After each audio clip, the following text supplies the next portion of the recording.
महफिलते नबीर हादिस सुनो ना আমার নবী বলে মায়ের মনে ব্যথা দিও না রে আমার নবী বলে মায়ের মনে ব্যথা দিও না রে আমার নবী বলে মায়ের মনে ব্যথা দিও না বলি আমি গ্রামেতে বলি আমি महफिलते नबीर हादिस सुनो ना আমার নবী বলে মায়ের মনে ব্যথা দিও না রে আমার নবী বলে মায়ের মনে ব্যথা দিও না তারপরে সুন্দর ভাষায় কবি লিখছেন আর সন্তানের তরে মায়ে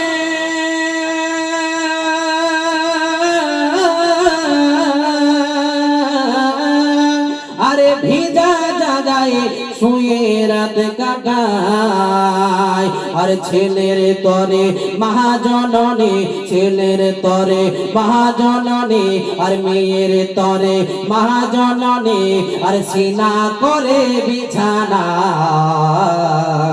আমার নবী বলে মায়ের মনে ব্যথা দিও না রে আমার নবী বলে মায়ের মনে ব্যথা দিও না ব্রাদার এখন ঠান্ডার সিজন সন্তান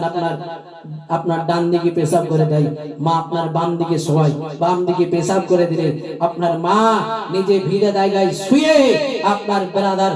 আপনার সন্তানকে আপনার শুকনা জায়গায় রাখে হে ব্রাদার ইসলামিয়া যদি ওই জায়গায় পেশাব করে দেয় তো মা জননী নিজের সন্তানকে বুকের উপরে আগলে রেখে মা নিজে আপনার ভিজে জায়গায় শুয়ে রাত কাটায় ব্রাদার ইসলামিয়া শেষ সন্ধ্যে কবি বলছেন আরে ছেলে মেয়েকে না খাওয়ালে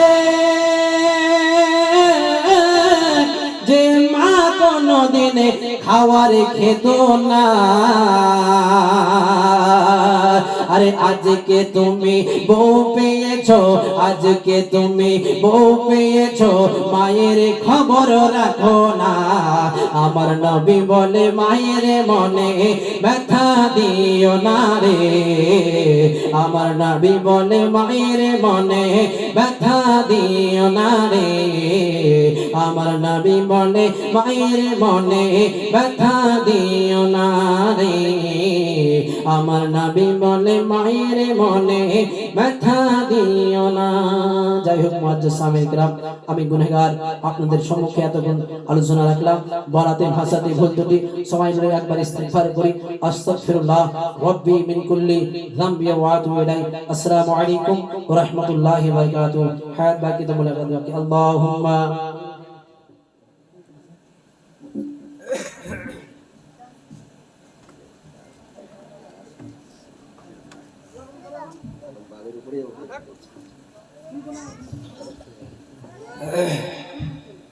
শ্রদ্ধেয় সম্মানিত উপস্থিত